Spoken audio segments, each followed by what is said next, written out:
Hello, and welcome to another episode of the Gentle Business Space podcast. I'm Fabi, I'm a systems expert and coach, and I support other female business owners work in their business in a more sustainable way without burning out.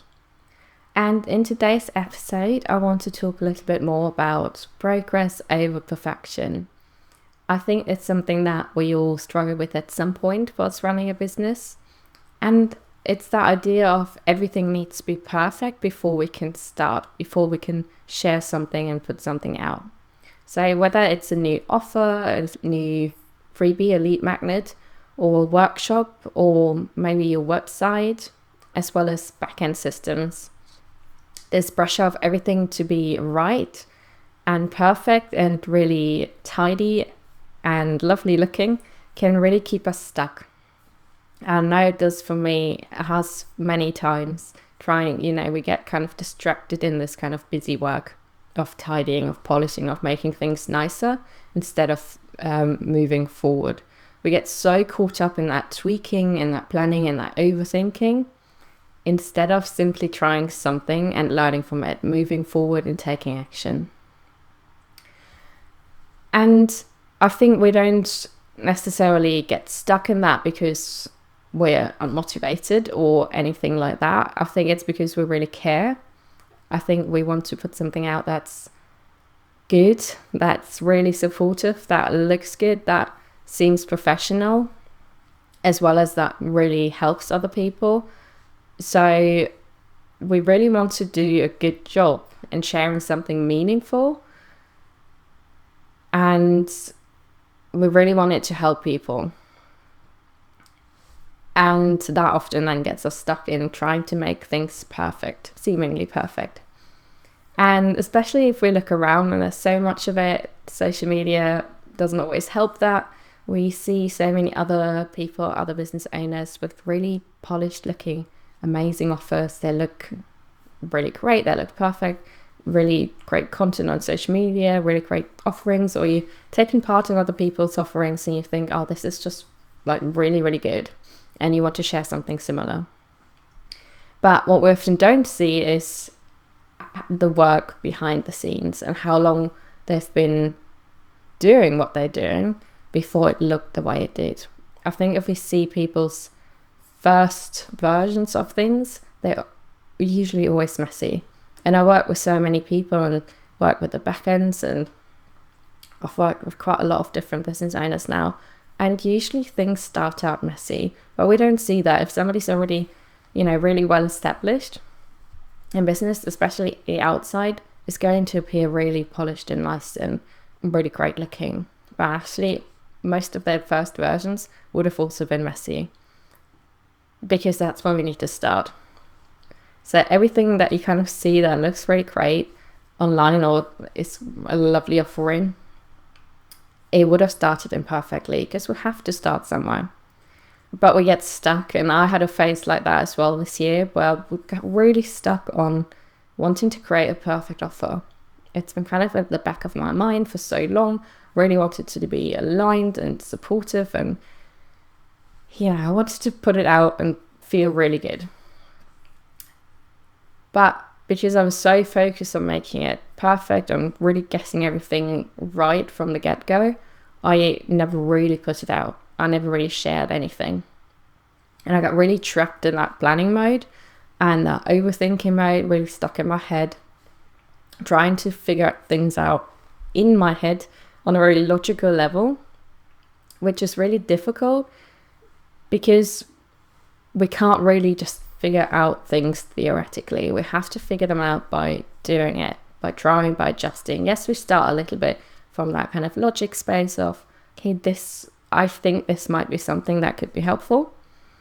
We can put some things in place, but then we have to figure it out. We have to try it. We have to test it. We have to adjust it. So if we get stuck too long in that kind of planning and thinking mode, we miss the trying, the adjusting, seeing if people are actually interested. And in order to do that, we have to take messy action.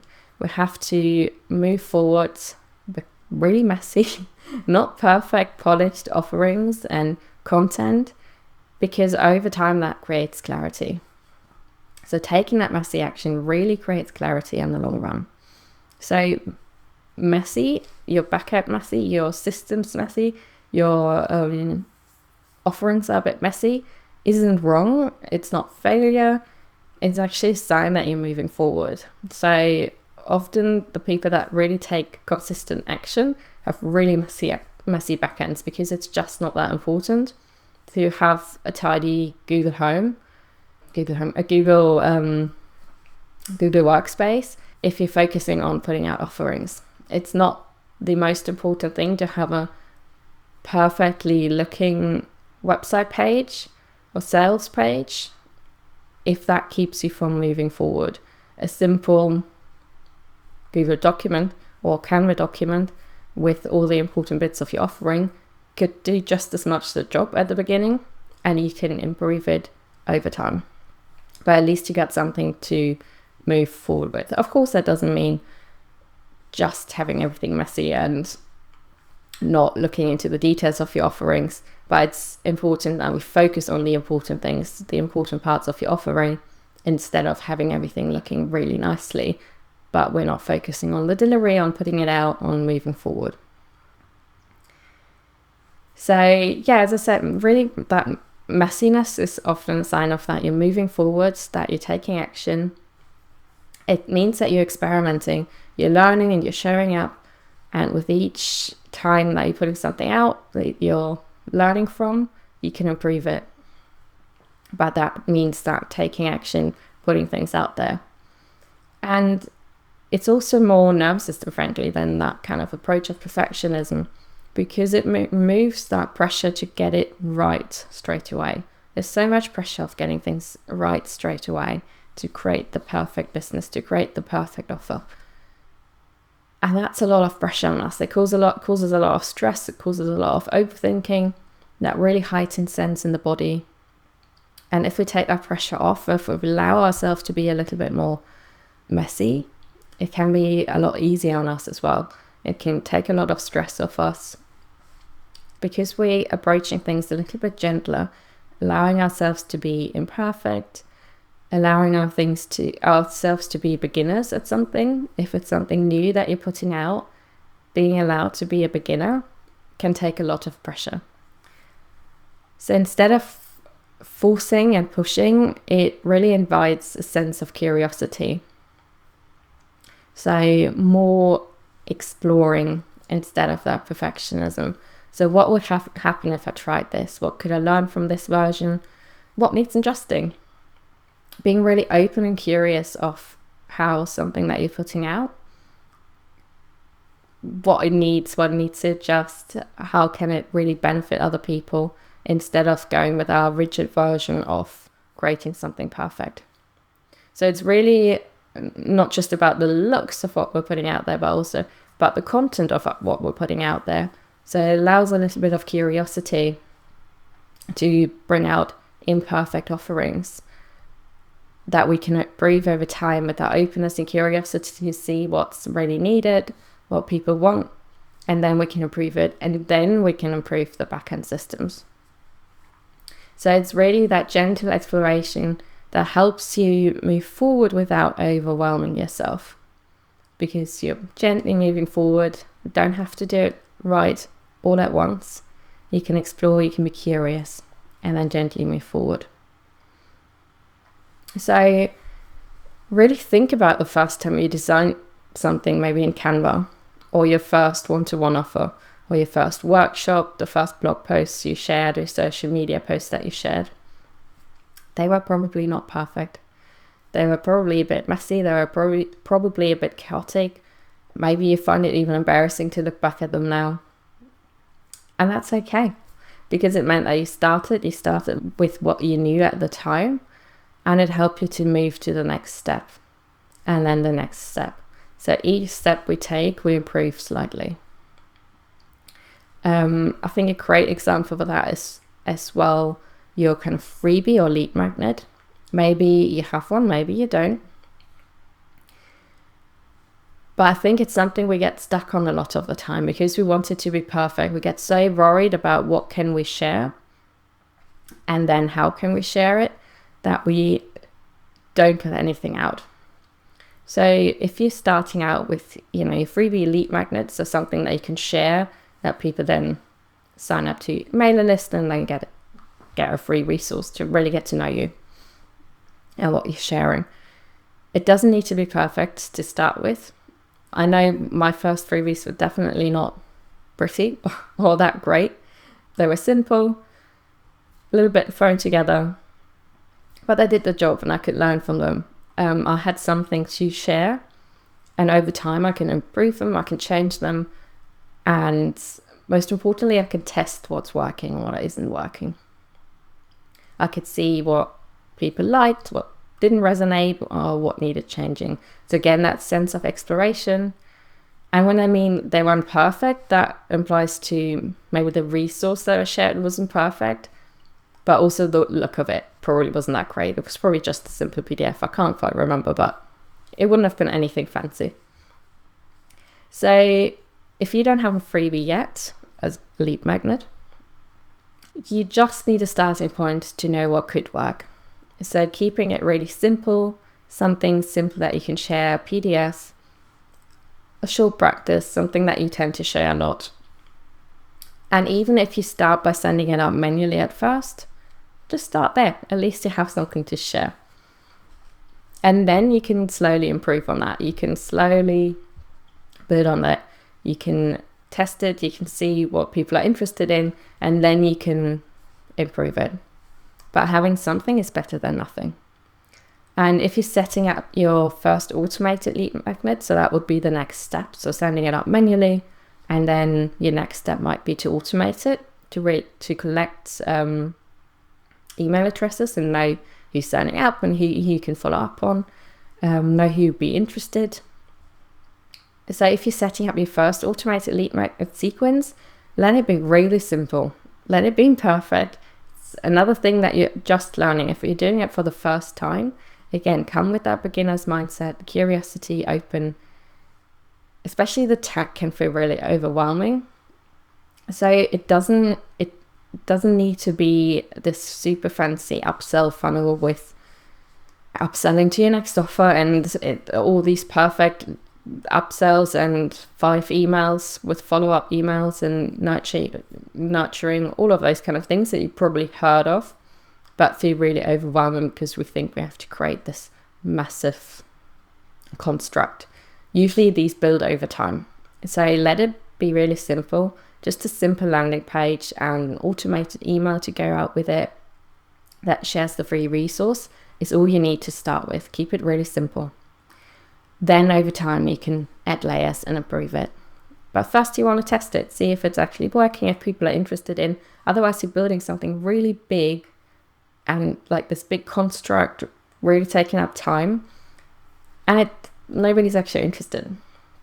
So this is a great way. Keep it simple and test it out first. And if you like support with setting up your freebie system, so the tech side, I'll be happy to help you with that. I'm just sharing really simple lead magnet setup course, but specifically for MailerLite, to support you with that, to support you to move forward, to especially help with that tech side. So it's a very step-by-step, simple step-by-step course to help you get the lead magnet set up within MailerLite without the overwhelm.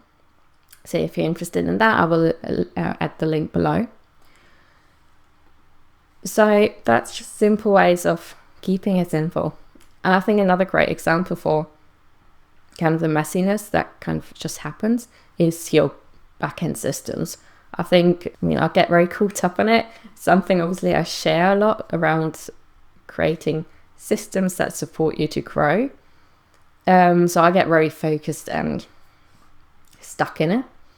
But allow them to be messy for a while. Allow your systems to be messy.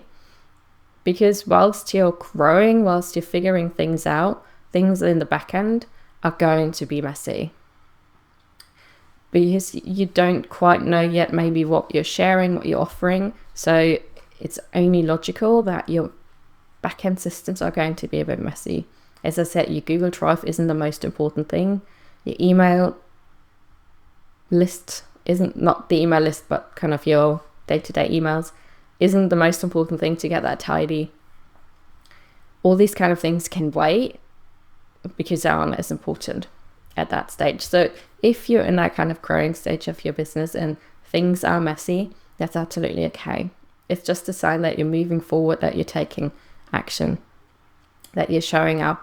And that's so much more important than kind of looking perfect behind the scene. And you can always tidy and refine things over time as you grow, when you have a little bit more space and capacity. When kind of sometimes you have phases, so you might be in a growing phase, and then maybe you have a phase of kind of, okay, now I need to tidy things up. I know what I'm doing, I know what I'm delivering, so I can build the right systems and tidy them, and then I have space again to grow. And I think all of this is so important, because waiting for things to be perfect really keeps us stuck a lot of the time. And instead, just taking action, even if they're messy, really builds that more clarity and confidence. And I think a lot of the time we're waiting for clarity to come, but clarity won't come just from thinking about it. It does come from moving forward, from taking action. Even if we feel unsure, uncertain, it does really help build that momentum, and the confidence usually comes later after taking action. And as I said before, it kind of aligns with that nervous system friendly business and working, because it removes that pressure and adds so much more gentleness and flexibility into how we work, because not everything needs to be perfect straight away. And your work and your systems and your offers, they're all going to grow with you. They're all going to change over time. They're going to develop and improve, but they don't need to be perfect before they exist. So if you like more support, there's a few ways we can work together. We can work together one-to-one on really creating those sustainable work rhythms that help you move forward without the overwhelm. Or I can help you with the tech side of setting up your website, your lead magnet, really helping you to move forward, especially if tech tends to be something that stops you from moving forward. And as I mentioned, I have a self-paced course for setting up your freebie within MailerLite. So if you want any more information about any of these, just message me, and I will also share some links below. And just to kind of, as we're coming to the end of this episode, I want to encourage you that if you've been thinking about an idea, holding on to something, maybe a freebie, an offer or project, if you're waiting for the perfect moment, I just want to invite you to just start. Start it messy, start with tiny steps, start it really imperfectly. You can refine and improve it later. Just start moving, building that momentum, and then it will improve over time. So as a kind of final question or thought I would love to leave you with is, what tiny imperfect action could you take today that would help you move forward? What's one small thing you could do that will help you move forward, especially if you're currently stuck in that freeze state of overthinking? So what's one small thing that you can do to help you move forward again, with curiosity, with openness? Keep it really small. I'd love to know. Feel free to share with me. And as always, I invite you to share any thoughts, any insights you had from today's episode. Thank you so much for joining today, and I will see you again soon. Take care.